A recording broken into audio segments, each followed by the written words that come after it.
Since the enemies outnumber us numerically, I decided to cut them down. Suddenly, however, the shaman used the Song of the Fire Dragon, and there was a big explosion behind me. I turned around and realized that all my shadow soldiers had been destroyed, and the shaman was sitting on his throne. Above his head towered a huge dragon head that shot out. The shaman began to tell me that I dared to act so arrogantly with such useless puppets, but I answered him that he was the arrogant one here, not me. I told him that until my mother is exhausted, my soldiers will regenerate over and over again, but the shaman did not share this point of view and declared that it makes no difference. Sooner or later my mother will disappear and it will happen before I can destroy all his warriors. However, I jumped up and flew straight at the shaman, telling him that he would lose his life already at this point.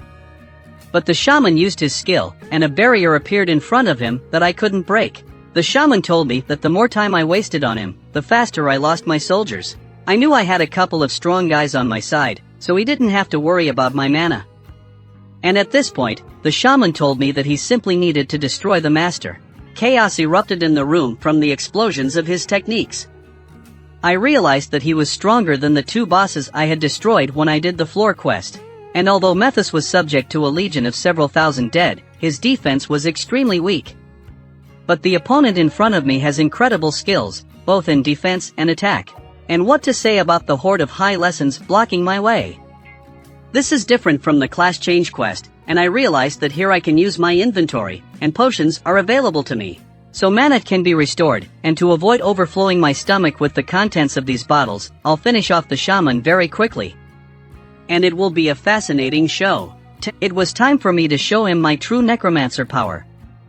And as soon as I drank the potion from that bottle and uttered my catchphrase, "Arise, all dead orcs," they began to rise and turn into my shadow soldiers. The shaman was surprised that his warriors had become undead. I began to tell him that there were still quite a few of his warriors here, but that soon they too would become my shadows, and when they were done with them, the same fate would await him. At this point, however, the shaman began to get nervous and couldn't figure out if it was possible that I was the overlord. At that moment, the higher orcs met my shadow orcs, and a battle must have broken out between them. The whole hall rumbled with the sound of blades and axes. The shaman, who was sitting on his throne, didn't understand why they hadn't already stopped fighting. When they finally woke up, there was an echo in each of their heads. Destroy the human race for no reason they should follow the order? The shaman stood up and ordered everyone to go and tear the hunters apart. And after that, the commanders and my shadow commander Iron skirmished with the orc commander. The fight was assertive, and Iron easily held off the high commander's attack. When he struck, Iron blocked him and pinned his sword to the ground. Iron struck him with his head, causing the high orc's helmet to break apart.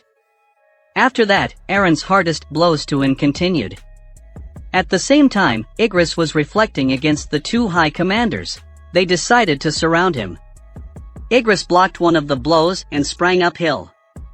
At the same moment he delivered a crushing blow to one of the orcs. And after that, he once again blocked the second higher orc's punch and threw it away from him. At the same time, in the back of this orc was Iron, who was waiting for something to come to him. And he struck him a powerful blow, from which he flew away to the big ferocious bear, which eventually finished him off. I looked at all this and realized that, by all appearances, my boys were much stronger, and I certainly didn't doubt my words. But my mother was still using up a lot faster than I thought, and the potions weren't helping at all.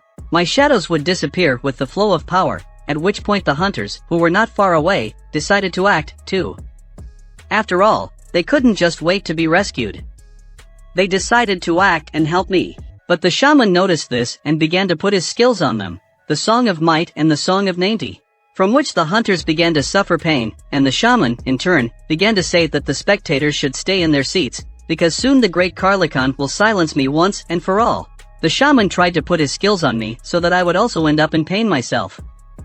But at this point my skill worked, and there was a negative effect, and all of the shaman's actions were nullified. He couldn't believe his eyes that I was immune to his skills.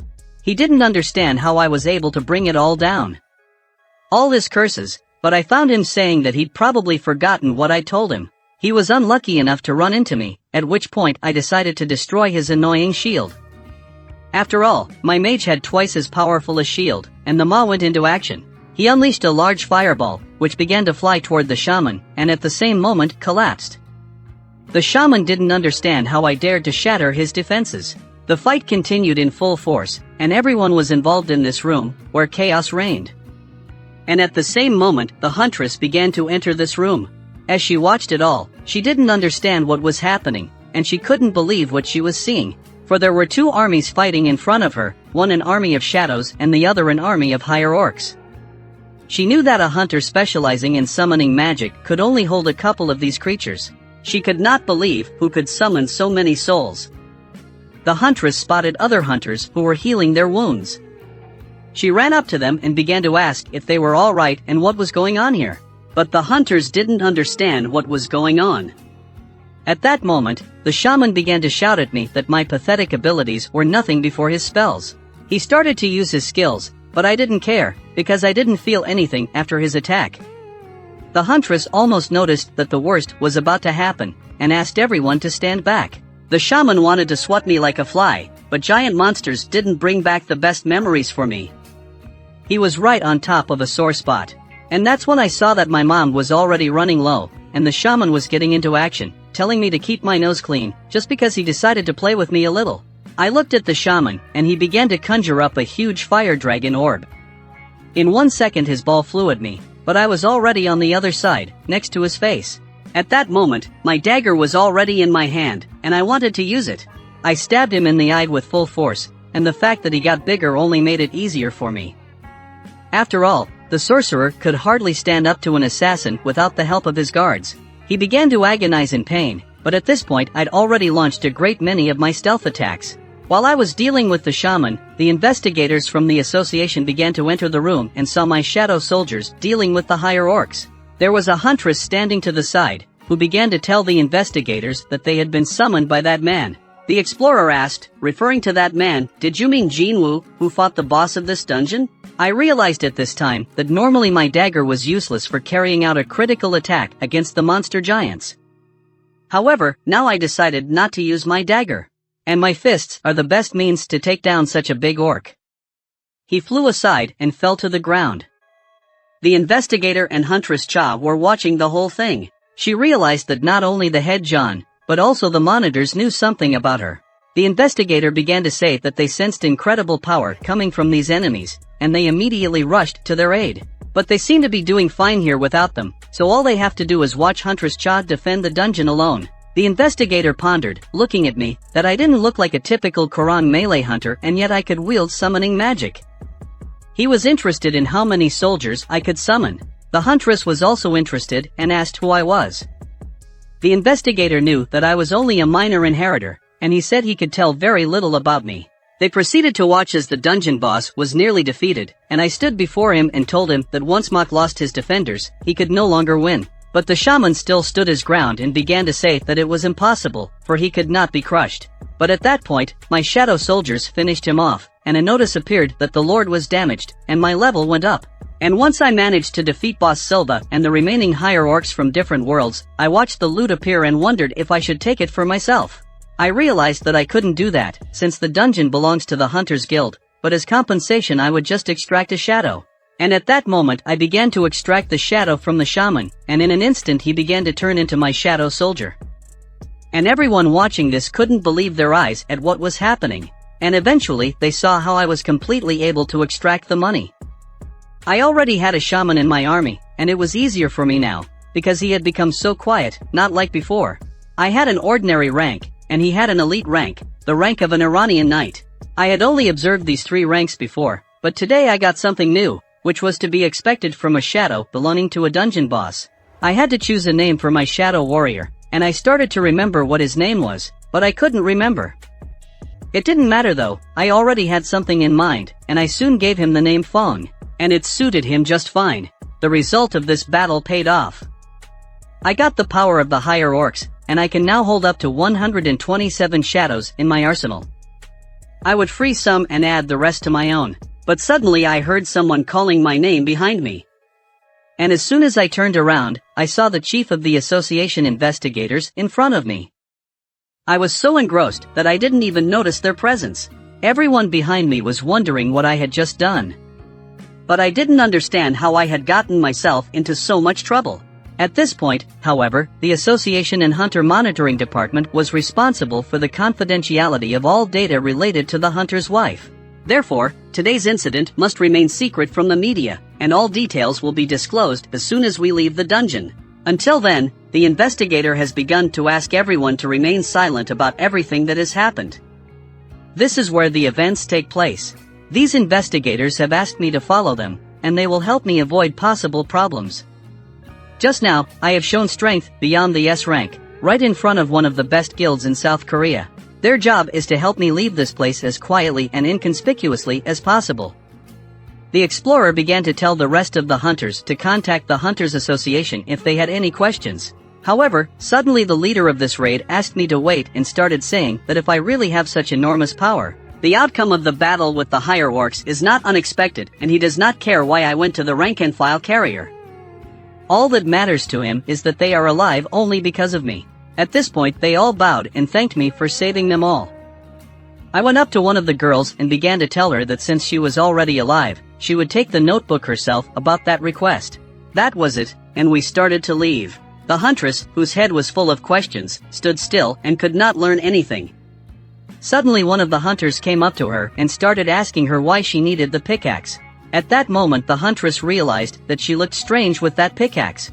The next day, in an establishment, Jin Woo sat in a chair and pondered the fact that today that fateful hour was about to come, and Jin Woo's future depended on Jin Ho's decision. As soon as Jin Woo entered the room, Jin Ho immediately noticed his clothes, but Jin Woo replied that it was because he had just returned from the dungeon. After all, he has defended the dungeon tirelessly, even when he has free time.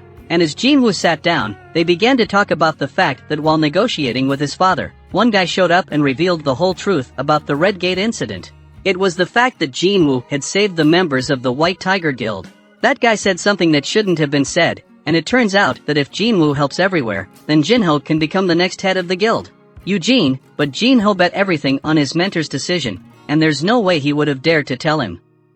But Jin Woo had something important to say that made Jin Ho tense. But that same day, just in the evening at the Hunters Guild, a guy started talking about the head that son Jin Woo had come to their raid, and yesterday he was working in the mining group, and today he was already a porter. That guy went on to tell the chapter that he had trouble even imagining what he was thinking at the time. But he was sure it was not in his plans to interfere with their raid. After all, when the Lord of the Land showed up, they couldn't lift a finger, much less their defenses. But Jin Woo, the hunter watching at the time, had no choice but to intervene. The head didn't understand what was wrong with that guy, because first he helped the White Tigers, and now he can summon countless mystical creatures, and his fighting style is that of a hunter-killer. And on top of all that, he can summon newly held monsters into his army, and this is not all new information. What if he's hiding something? And the head decided to ask the guy who came to him if this young man was so strong, which one he thought would be stronger. So this guy started to answer, to compensate for the weaknesses of the members of the raid, each of us has a certain role in it.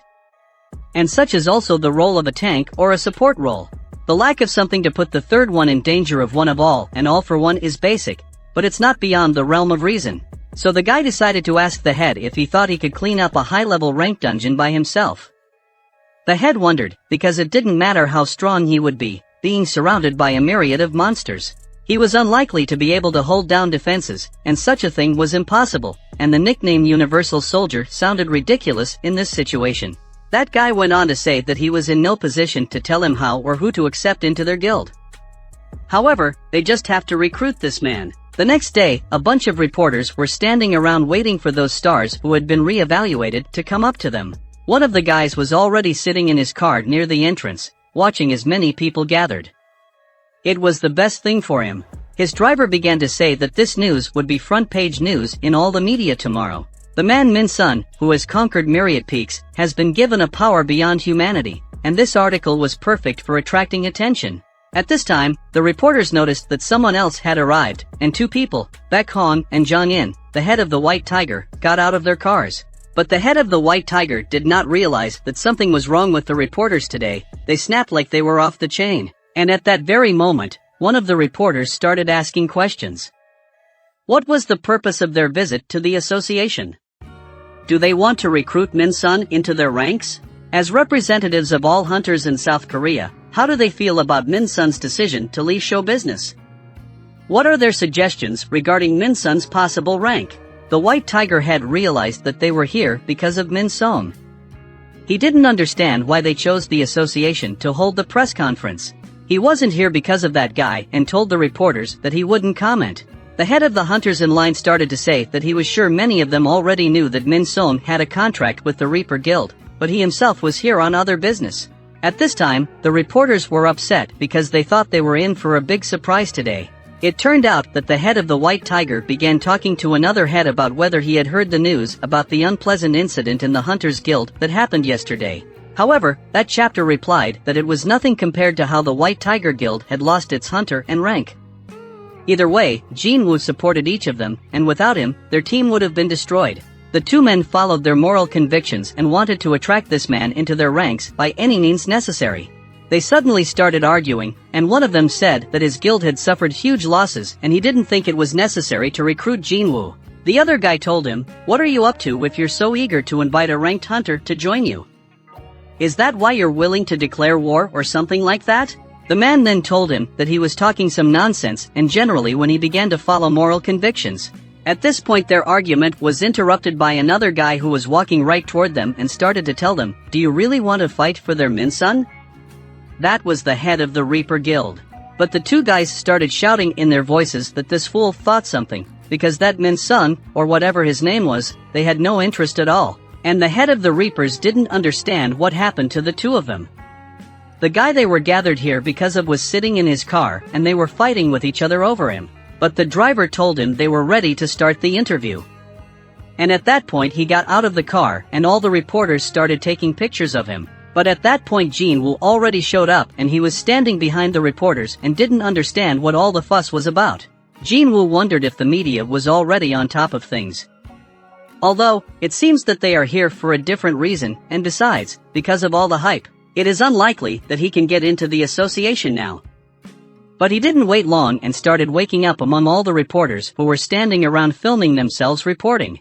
And just as Jin Woo walked on, some man met him and asked him who he was and why he had come here, and if he could see that there were cameras everywhere and you couldn't block their view like that unceremoniously. But Jin Woo started to say that he had business at the association, and he got what he was told in return, that he wasn't up to it now and needed to leave. For a minute Dream looked at the whole thing, didn't understand what was wrong with this empty-headed man. He should have understood the situation he was in, and that guard kept yelling at Jin Woo to leave, because there was no road further. At this point, the president of the association appeared and began to ask them who had so decided that he was not allowed to come in here.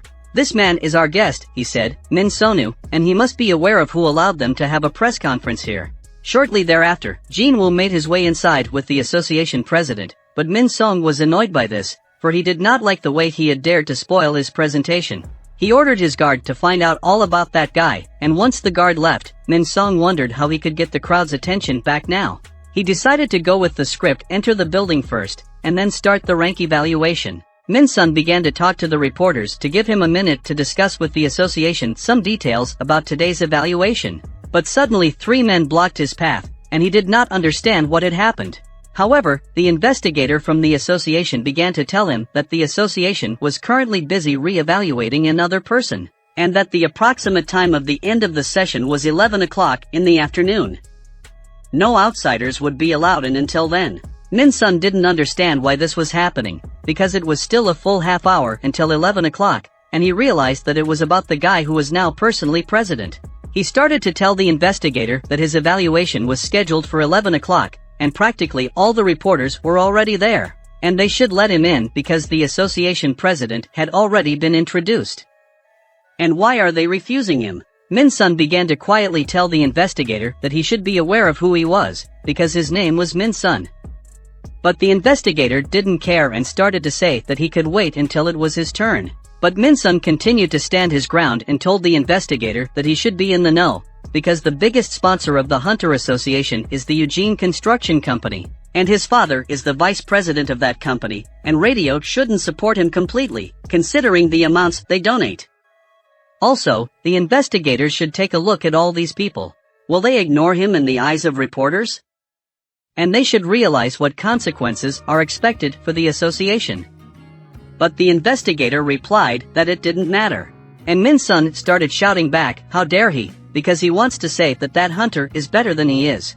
But the investigator began to take off his glasses and asked if Mr. Min-sun would be able to deal with the consequences. At the same time, Hunter Sung Jin Woo walked down the hallway inside the building with the president of the association past two S-rank hunters who bowed to them. The association president realized that these two had most likely come here because of Jin Woo. The association president began to say of the hunter Jin Woo that he was the first hunter to achieve S rank in just 2 years. It looks like Hunter Chong-in must be more worried than the rest of us, because he learned about Jin Woo's power from first-hand accounts. A little later, they were already inside the big building, and some man came up to him and started saying that before they started the reassessment process, they would like to see his basic abilities to establish class and what he specifically uses.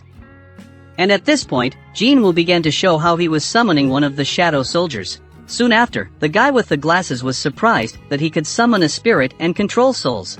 But the president of the association began to say, "Isn't that all he can do?" And Hunter Jin Woo realized that he'd already been burned. Now he had no choice, and this time he managed to get the higher orcs. And as soon as they began to appear, everyone present could not believe their eyes at what they were seeing. Jin Woo, the hunter, began to say that he could summon about 100 of them. But the man who had tested his skills could not imagine such a thing, for this was the first time he had ever seen anyone summon so many souls. The head of the White Tiger realized that this power came from Jin Woo, and his power was incomparable to what he had felt when they first met. He realized that Jin Woo had become much stronger. And just as Jin Woo began to walk out of that room, he held a card that said he was in S rank. The head of the White Tiger began to question whether Jin Woo could stop, because he needed to take some time. But Jin Woo began to say that he didn't have much time now, as he had some business to attend to, and he had to leave for the exit. However, the two hunters with him were not so hasty, but Jin Woo understood that they were trying to interest him in their contract terms. But as soon as he opened the door, he saw many reporters standing around taking pictures of him. As soon as I got out and was surprised to be taken outside by reporters who immediately started taking pictures of me, and I was soon on the front covers of all the headlines today.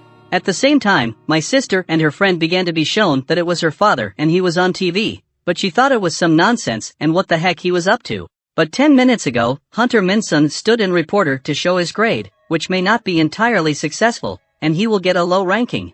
Nevertheless, he will fight the monsters to the last drop of blood to repay them for their love, care, and despite the overall result, he will stand up for the residents, as befits a true hunter. But reporters didn't understand why he's ending his career, because even though he is the #1 pop star, and based on the above, he wants to claim that he is ready to give up his #1 pop star title and become a low-ranking hunter. But Min-sun has been plotting everything so that he will only get attention, because he is the #1 star. He started to announce his departure, but the last question he was asked was whether he really wanted to give up everything, even if he was destined for the fate of a low-ranking hunter. He knew it was all a pure lie. Vaughn, he had already been evaluated and ranked. And in 2 years he plans to make a huge amount of money as a hunter. All he has to do is raise the social status of the Reaper Guild. I know the best way to eliminate unnecessary rumors and resolve issues with the army with 2 birds with 1 stone. It doesn't take long for him to drop from heaven to earth and become a hunter, risking his life for the common people. It was a wonderful first-person role, and his zeal is also present here. But suddenly he began to hear the series go crazy and start shouting new news from the association. They couldn't understand why they were being told such news right now, that they had a 10th S-rank hunter. Hunter Sung-in picked up his phone and realized that the association's main page had indeed just been updated, and that guy was the 10th S-rank hunter. The reporters went crazy and started to turn around, because they didn't know that they had previously reported that this morning the rank evaluation room couldn't be used, because it wasn't meant for Min-sung. So, it turns out that the evaluation room had been blocked for the new S-rank hunter, and they now couldn't pass up such a chance to capture the spectacle. All the reporters started leaving the association en masse and started asking the investigators questions. Haven't you heard that there's a new high-ranking hunter? Shouldn't the association investigators have alerted them immediately? They wanted to move on, but they were detained by the investigators near the entrance to the Hunters Association. However, Min-sun, who was sitting on the ground, did not understand why this particular hunter appeared now. At that moment, one of the reporters was beside him and began to tell them to change the headline of tomorrow's article to "From Sorrowful Tears to Happy Tears, a Ranked Hunter." And as soon as I appeared on all the social media platforms and all the news channels, the miners watching the news couldn't understand why they were showing it. It was unclear to them on the news what he had done, since there were so many reports about him. As soon as they started reading the headline that this was the newly minted 10th S-ranked hunter, the guy who had only been talking about him immediately started to pale. Everyone I knew, who was now minding their own business, saw me on TV. At the same time, Jinho's father was reading the news that he had been declared an S-ranked magical class hunter. And shortly after that, my father began to speak. Jinho had time to recruit him, but Jin lowered his head and began to apologize to his father. He began to say that he could not go against his mentor's decision, and decided to start his own guild, inviting him as his deputy. After these words, his father smiled and began to say that his son should know why his father had founded the Eugene Guild, and it was not because of money. After all, as far as money was concerned, he had plenty of it. And did he really think he would create such a huge guild just to make money? It was all about protecting his family. The power and influence of hunters grows daily, and there are even such giants whose power and influence can match that of an entire country. But that's not all. There are monsters known as the strongest hunters, surpassing the strength of S-ranked hunters. They are called national-level hunters. There are already countries where hunters are extolled as kings. And how long does he think the government and the law will be able to protect them? When he created the guild, he had only one goal: to gather reliable hunters in one place, hunters independent of kinship, whose beliefs are tied to making easy money. And it seems his son had already found such a man, and his father began to tell his son that he would leave the guild to him and he should take care of it. And he should make deals only with strong and trustworthy hunters, for they would soon be worth more than any riches. But Jin thanked his father and began to say that he didn't think he could do it. After all, he would join his mentor's guild. I stood in front of the reporters and didn't understand why they were filming me and not the star before me. But the reporters started questioning me. I am an association hunter, and I managed to be part of a very rare group of reawakened hunters. I told them how I was feeling right now. At this time, the head of the White Tiger Guild came up to me and asked me to smile, for the whole country was looking at me only. I realized that it would be rather tedious to indulge the desires of the journalists. The head decided to take me home without further ado, but suddenly I quickly beamed behind the reporters' backs and told them I was fine. The reporters in this line couldn't figure out what had happened. The head of the Hunters Guild started talking about the magical class hunter and how fast his movement was. His eyes didn't even have time to keep track of him. The head of the White Hara, of course, knew he was strong, but that wasn't the problem. His movement just then and there, the magical power emanating from him filled the room. He had become so strong, the current Jin Woo on an entirely different level. His reawakening must have happened long before that, and the fact that he has become even stronger is not surprising. But maybe it's not a repeat awakening, and maybe he's a hunter, able to continually build up his strength. In the United States, it began to be televised that the first awakening to S rank had taken place in the last 2 years. Hunter Dong-soon, who was watching all this, could not believe his eyes, for he thought he was dead, but it turned out he was alive. At this time, I was showing one of the buyers on one of the floors, and he looked at it and realized that for how many years he has been evaluating artifacts, but in all his life he had never managed to see a live blood-red sphere. He began to ask me if he could really use it to increase his magical power by as much as 100%. And the most skilled artifact masters will only be able to achieve such results with a 50% increase. But they would have to sacrifice their hearts and souls to do so. If Chong'in saw this orb, he would give everything just to acquire such a rarity. He asked where I got it from, but I told him I found it in a dungeon. He could not believe his ears that I could find such a thing in a dungeon, and asked me if I would be willing to put the orb up at another auction house, where they would do everything to satisfy me in price. But I answered him that I would still think about it, for at the moment I needed to clear the demonic castle and create the sacred water of life as soon as possible. Artifacts that could protect me from fire would come in handy. I started to ask another man if I could get resistance artifacts here. After all, I thought they would be hard to get, but that man replied that it was okay. Now they are going to try to find something, but I was surprised at that, since I couldn't find anything online. But the man said that artifacts with resistance to various elements are quite expensive, so they tend not to be put online. Nevertheless, they have something for me that will suit me, since fire magic is the most common among the other types of magic. He asked me to follow him, and soon we were in one of the rooms, where he asked me if I liked anything. I didn't understand if it was even safe to keep such expensive artifacts behind such thin glass. After all, I don't observe any security devices here. The man began to say that this glass was enchanted with magic, and even if a hunter of rank struck it, it would hold. But I didn't believe it was that strong, and the man said that if I didn't believe him, I could check it myself. If I could break the glass, I could pick out any artifact. But I did feel some kind of magical energy enveloping the glass, but I didn't know if it was enough to withstand a hard blow, and in that moment, I wanted to try. Gaining my strength, I took a swing.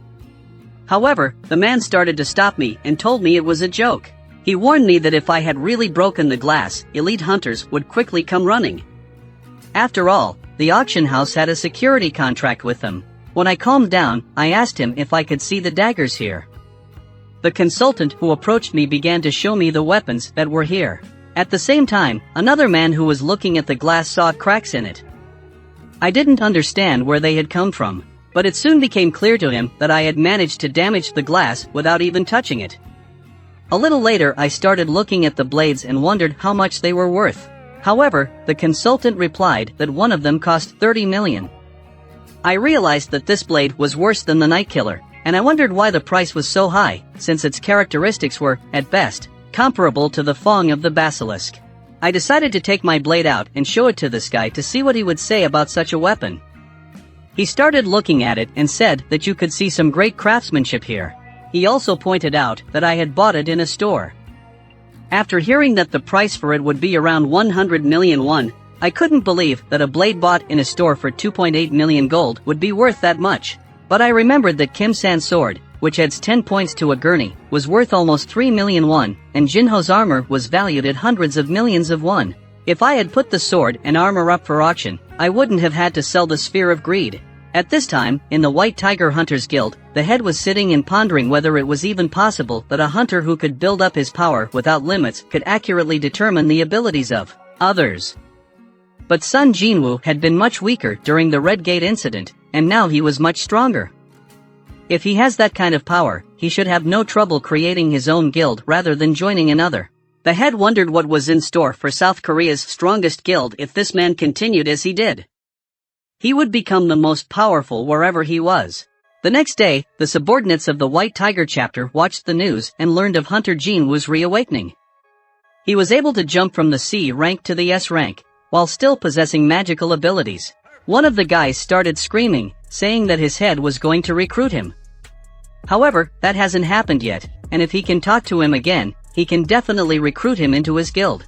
A little later all the reporters were already outside my house and wanted to talk to me quickly. At this time, my sister was looking out the window at all the reporters who surrounded our house. As soon as they noticed her, she crouched down in terror. I went over to her and started to say that I was going to go down and disperse them all, but she asked me to stop, because she knew I definitely shouldn't do that. There is a lot of negativity online related to me, but I didn't understand what I had done wrong. My sister started telling me that I was just ignoring the reporters and not paying attention. She assured me that she was fine, but I should ignore them. Suddenly we heard knocking on our back door. I began to get angry at the fact that they had already come to the brink of insolence and started knocking on the door. I decided to teach them a little lesson. But as soon as I opened the door, I saw Jin Ho in front of me, who was in tears, and he started saying that his father had kicked him out of the house. But I began to ask him, doesn't he live apart? And he began to say that the villa in which he lived was registered in his father's name. Since that was the case, he began to ask if he could stay with me for the time being. But I closed the door at the same time, and my sister came up to me and asked who it was. I answered that it was the first time I had seen him.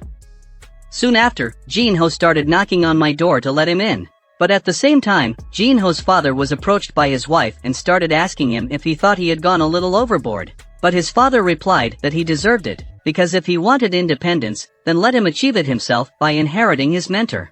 It was strange, but suddenly his father's eyes began to twinkle, and soon he fell to the ground. Son Jin Woo sneaked into his sister's room while she was sleeping. Watching her sound asleep, he realized that he cherished her very much, even though that annoying girl was keeping him alive. That was why the boy was worried that while he was gone, someone might sneak in on her. The only right thing to do was to summon the shadows. Behind him appeared 3 of Fong's personal guards, huge and intimidating monsters. One of these guys would be enough to handle even an A-rank hunter. But why were there only 3 of them? And then Jin Woo remembered that the last one couldn't be turned into a shadow because he was stuck in the ceiling. 2 of them he ordered back, because he was going to attach 2 more guards to guard his sister. At that very second, they all hid in different corners of the room. Besides his sister, the boy also wanted to protect the neighbors. Ideally, he should have kept his entire compound, but he could use them more. Climbing to the top of the building, Jin Woo sat down comfortably to hand out his final instructions. From now on, the 5 knights from his arsenal would be the sentinels of the area. He ordered them to be careful not to be seen by other people. After that, they disappeared into the small streets under the cover of night. Even if assassins did show up, unless they were high-level hunters, they couldn't handle his shadows.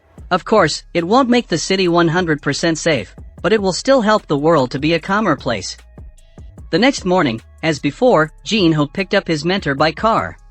Jin Woo was worried about the boy's sleep, because he was the one who kicked him out the door.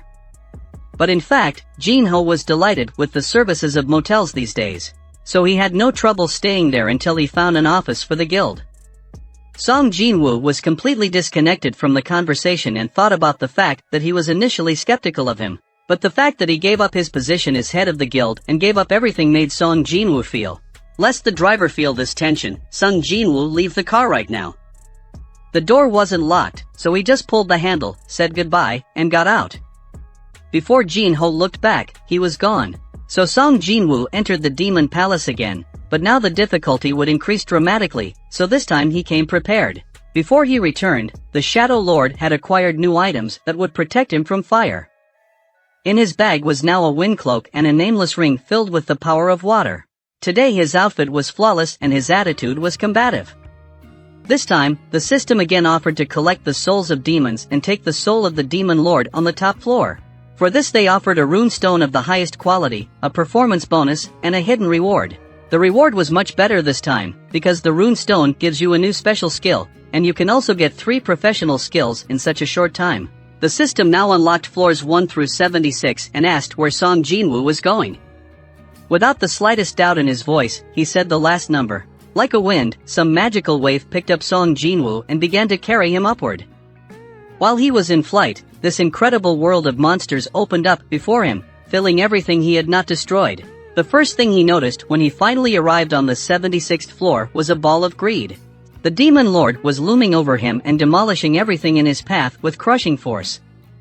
It was hard even to imagine such a sight, 2 impossibly large beings in the midst of a blazing world. But the spectacle didn't last long. It was followed by a massive attack, and as the flames enveloped the entire last floor, the system sent a notification. You have defeated the supreme ancient demon. Jin Woo guessed that he had previously unseen power in his hands, but until this moment, he didn't even think that he could instantly overpower such a creature. Although the demon now holds the orb of greed, its abilities should weaken after it becomes a shadow.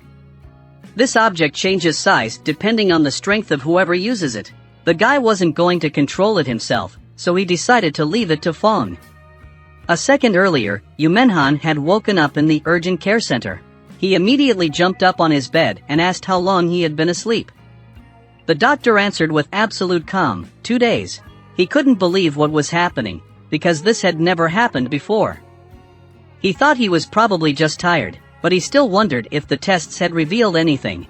The doctor pretended not to hear the question and immediately asked his own. It was important to him to know if anyone he knew was a hunter or an awakening. Yumenhan didn't like the way he was abruptly interrupted, but after the next question he forgot what he was talking about at all. Have you ever heard of eternal sleep? Everyone knew of the existence of eternal sleep, a disease that arose after the gates themselves appeared and now kills people who cannot withstand magical energy. Under such circumstances, the patient falls asleep and consumes his life force at an incredible rate. Thus, he needs a life support apparatus that uses magical power. Patients who suffer from this disease will feel drowsy and then fall into an uninterrupted sleep. But Yumenhan did not understand even now what this had to do with hunters. The doctor went on, ignoring his wife's frightened look. He asked to be careful with monsters and mana crystals and people emitting magical energy. The fact that the symptoms appeared suddenly meant that someone had stimulated such a condition. So the man in the white coat once again asked if anyone in his family was a hunter. As much as he didn't want to, he had to admit here and now that his son was indeed a hunter. So he realized he was behind the times. He could not lose, for he still had something to lose. At the same time, on an island in Japan, a monster washed ashore by the sea, which everyone had been discussing for the past few months. The mutant ant had managed to make it to land. Until recently, Japan was considered to be the calmest and safest place. Every day the island was patrolled and checked for gates. But it wasn't hard to guess from the active patrol lineup that an old grandfather or two frail low-ranking hunters were unlikely to ever go down into the dungeon. On Nogawa-san's shift today, he was to introduce the newcomer to the basics of their work. Of course, the new guy thought memorizing faces from the villagers and patrolling every day was a mere trifle. But if the gate appeared on this remote island, all humanity would be in great danger, and the two of them would surely be killed. Nogawa-san also revealed a long-established plan. After someone discovers the gate, using the magical energy sensor, they must first send a request to the hunters from the mainland. And since help will arrive in 3 days, accordingly they must find the gate within 3 days. During this useless briefing, the guy noticed a strange creature coming towards them. The two of them were numb, and their tongues became cotton candy, so that it was difficult to utter a single word. What was it? Meanwhile, on the 76th floor, the fire was getting worse and worse, and the dead carcasses of the monsters were getting more and more numerous. Fortunately, the number of shadow soldiers that Jin Woo could maintain had increased after increasing his intelligence. And if only he could gather those non-demons, his army would be the largest in the world. The Shadow Lord knew that a large army in one group would be very inefficient. That's why he decided to distribute his shadows into groups and start controlling them more expeditiously. He had enough to choose the bosses for his 6 teams, Team Fong, Team Igris, Team Iron, Team Tank, Team High Orc A, and Team High Orc B. Now he could simply order them to spread out according to their groups and destroy the enemies they would meet. But in addition he also asked them to notify him if they found permission to enter. Done, now he paid no more attention to anything and strove to reach the last floor. For the system began to send him notifications of new experiences. Such efficiency he didn't even expect, since he sent them not too long ago. Jin Woo thought this was the height of comfort because he no longer had to wander around and simply waste his time. But more importantly, the guy wouldn't even waste mana until they were all outgunned. He pulled out a bottle of blue liquid and began to drink greedily. His shadows outlasted all the low-ranking demons pretty quickly, so now he needs to drink the potion constantly. A few days later, Jin Woo had a high-ranking team in front of him, all of his soldiers had leveled up, and hunting in teams was really proving to be many times more effective. So since the last meeting, Tank has gone up 10 levels. After all this fighting he had so little left, only 20 levels. Even though Jin Woo had made it to the 80th floor after 2 days, he was still worried about the fact that not a single shadow had found permission to enter so far. That meant only one thing: there was a powerful enemy ahead. His mother was flying away at the speed of light, which meant someone was destroying his shadow soldiers. And that enemy must outnumber them, since regeneration was not happening. He looked around and found the place where the loudest screams came from. That must be where Aaron's team is. To think, there is a demon stronger than Aaron. Jin Woo had no choice but to call off the shadows. But the situation repeated itself the next day because of the constant ambushes. The guy kept scooping up his teams one by one. At that point, he had lost the High Orc A team and the Igris team. The whole situation was rather strange to him, because according to his calculations Fong's team was next in line, but it wasn't the team that was attacked. If his theory that the demons aren't strong enough to overpower Fong is true, then victory is already in his pocket. But this information also implied that the enemy is quite intelligent if he carefully selects his opponents and looks for weaknesses. If he has indeed figured out this cunning plan, the next target will be Tank. On his left side, just the opposite direction this team was moving, and behind them a little farther on horseback galloped a huge column of demons. Even from this distance, Jin Woo was able to make out the demon helmsman and the 3 demon knights. The situation clearly could not be called controlled, so he simply decided to watch to see what would happen. Gathering all his strength, the knight lunged straight at Tank and cut him in 2 without the slightest complication. Now everything was falling into place. Now Jin Woo understood why the soldiers' regeneration could not cope. There were only pieces left of them at one blow. The shadow monsters had no chance against them. The knights swung their spears like wooden sticks, leaving behind a clear battlefield. One of them risked a match with the Shadow Lord, and he even let him get close, but no more. Now it was Song Jinwoo's turn to put his enemies on the ground with a single blow. He wasn't even going to waste his strength on them, so he stuck to 2 points, duck, put down.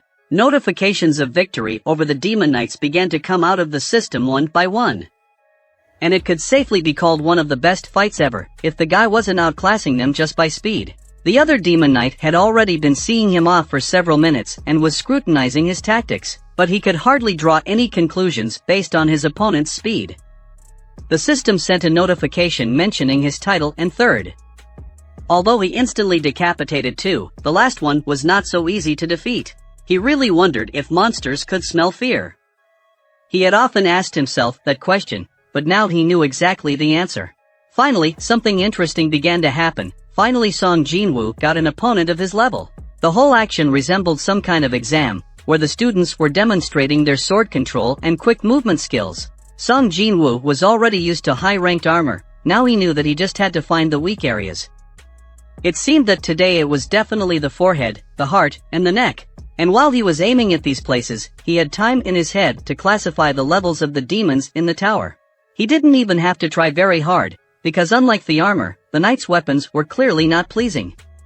With a quiet crack, the Demon Lord's sword snapped in two and it was his turn. The boy grabbed his helmet to control his movement and swung sharply. He wanted to end this contest once and for all, but a sound was heard from beneath the ton of iron. It was not the first time he had heard monsters speak, but the first time he had heard them beg for mercy. The knight really raised his hands and froze. Song Jin Woo found the voice itself strange, it was gentle and high-pitched. With one sweep he threw his helmet off his head and saw the girl in front of him. She began mumbling something about making a mistake in a panic, begging for her life. There was a look of bewilderment on his face, so he questioned if she was really asking for forgiveness after attacking his soldiers. But she was understandable, too, for it was their clan's duty to protect the area. As much as she cares about life, she can't just take it and let some man kill other demons like bugs. Song Jin Woo didn't know how it worked with demons, but he would never ask for mercy from a man who killed his men. The girl made a very valid argument. A knight's duty is to protect his master. If she survives, they will be glad. The hero had never met such a selfish person before, but the fact is that she was not human at all. Song Jin Woo thought about her request because he didn't really want to kill her in human form. And while he was busy thinking about it, the monsters saw her chance and rushed forward with her sword. But the shadow that guarded it arose from the ground, as it was supposed to. Again she threw herself on her knees to ask forgiveness. This girl seemed bereft of mental faculties, it was necessary to make the most of her. So Song Jin Woo decided to ask if she could get permission to enter.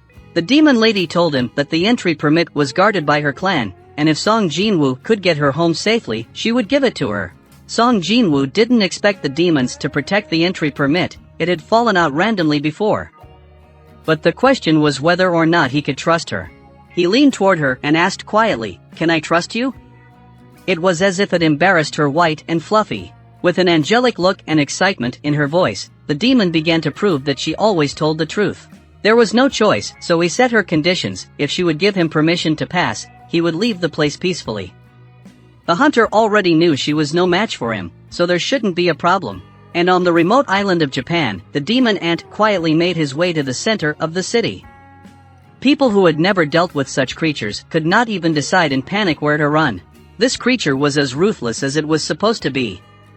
The ant in human likeness didn't even try to attack stealthily, it was quick and brutal. It stripped its victims and instantly disappeared into the sky. Meanwhile, in the tower, a girl finally decided to introduce herself. Her name was Lady Essel, and she was the eldest daughter of the Raider clan. That was all she had time to say before she was interrupted because no one was interested in her life story. Apparently, Song Jin Woo was trying to talk to the demon who was giving her orders, the only way he could find out the truth about himself. The Lord of Shadows asked if she could hear voices in her head calling her to kill people.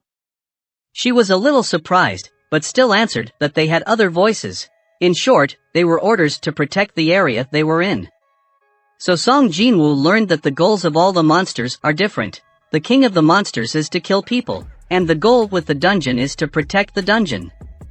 It comes out, then, that he indirectly belongs to the gate monsters. Now it was important to know when they began to hear these voices. The demon helmswoman recounted that it happened when she found herself here. Apparently these demons had lived elsewhere before, and this might be a clue to understand the nature of the system. Her answer brought him closer to a clue, but it wasn't enough, so he asked where they were before they were here. It turns out that they are all in the demon world first, and then they are assigned to locations. But the worst part is that in the demon world, everyone is preparing for war. It annoyed him terribly that he had to pull all the information out of her. Jin Woo was curious as to who exactly they were being prepared for war with. Lady Assel was behaving very strangely, as if the system was in charge of her. From her lips came a clearly generated answer: war against an enemy so powerful that all demons had to unite. And at the most interesting part, their dialogue broke off. The pulses sent a signal that the amount of information allowed had been exceeded. She repeated it over and over again. The same thing happened to Baruka. The system forced a blocking of the dialogue. Jin Woo began to scroll through her entire history in her head, leveling up, gates, rewards, penalties.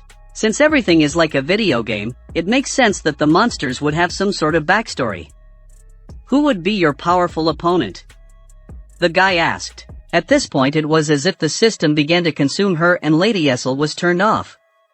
Jin Woo barely had time to catch her when she passed out. The system reacted harshly to the identity of the opponent. If this enemy has abstract powers and is trying to affect the hunter or Earth for some reason, then the enemies fought with the demons are the key. Meanwhile, the ant with his wings continued to divide in two people and everything that came his way. The knights valiantly fought this unusual monster. It became clear that this was a clever creature when it attacked the weakest Irang hunters first, and then the healer. The hunters were weakened, for the monster realized that it would get into trouble if the battle dragged on, and it followed a crushing plan. It's worth noting that this whole miserable battle was caught on DVR, as almost no one survived. Needless to say, the guild leaders gathered for an unscheduled meeting and discussed how the mutant ant had infiltrated the island. Wu Jinshul addressed everyone and recounted that the monster had first been discovered on a small island not far from that spot. Furthermore, it had been destroyed and it was not clear how it flew away from there after the hunt was over. The Irang hunter played a decisive role in eliminating the threat, but they lost 4 Irang hunters, a D-Rang healer, and a C-Rang leader. But that was not all, for 294 civilians were killed in the attack, and a total of 108 hunters were dispatched. Since the mutant ant can fly and has the ability to sense danger, the Japanese Hunters Association does not consider the numbers sent to be excessive. This information sent everyone into a panic, because Japan is one of the countries with the most extensive hunter system. Everyone wondered what would happen if mutant ants came to South Korea. On top of that, South Korea has many islands and the guilds can't keep track of every one of them. The head of the Hunters Association reached a verdict: if an ant could fly 150 kilometers to Jeju Island, then they could at least make it to Mokpo. Unfortunately, South Korea doesn't have enough human resources compared to Japan to send hunters to each island. And if they send 1 or 2 low-ranking hunters, they will quickly become fodder. Dark times have come for South Korea, for no one from the big nations will agree to defend them. Earlier, the United States refused to help when the S-Rang gate first opened. Wu Jinshul decided to have a private word with Chairman Goguni after the meeting. He withheld from everyone that someone over secretly contacted them and promised to join the upcoming raid on Jeju Island. It was Huang Dongsu of the Cleaners Guild. The chairman stunned on the spot because this was definitely not a gesture of goodwill. It did not take long for the man himself to reveal his real target, Jin Woo. Apparently, because of the conflict during the Red Gate incident, they sent a request for denial of entry into the country. But fortunately, Hunter Huang Dongsu was not the only one who contacted them. The chairman changed his face again and raised his eyebrows questioningly. It was the national-level hunter he was about to meet. After a while, Lady Essel opened her eyes. She did not understand what had happened, and so she asked as she fell asleep. Apparently, demons aren't very friendly with each other, her savior replied. Behind Jin Woo lay a pack of interrupted monsters that tried to attack her. The girl was stunned that he was protecting her while she slept, after all that had been done. After making several attempts to let her down, Essel narrated that the irrational demons didn't consider them as one race, and she thanked him. But that wasn't on the list of useful information, and the guy wanted to know how far away the place was with permission to pass. The demon palace was right above them, so it wasn't hard to get there. They entered through the front door like the guests everyone was expecting. Lady Essel immediately asked the guard where her father was. Although the guard was supposed to observe so-called etiquette, after the phrase "he is in the throne room," the demon ventured to ask what the man behind him was all about. Without pausing for a moment, Essel asked to show some courtesy to this important guest. As soon as the servants opened the door to the throne room for them, the girl said hello to her father and set the fact that she had brought a guest. Sung Jinwoo's mind was full of thoughts. He realized that if he had made his way here himself, it would have been a battle with the boss. The throne stood against the sun, and so the palace owner's face was hidden in the shadows. But he did not wait long and immediately rushed forward to ask who she had brought here. The hunter began to back away slowly, and Lady Essel continued to introduce them. "Father, this man is our guest," so, she did not finish. He was not at all interested in who this guest was who came to someone's house with an entire army.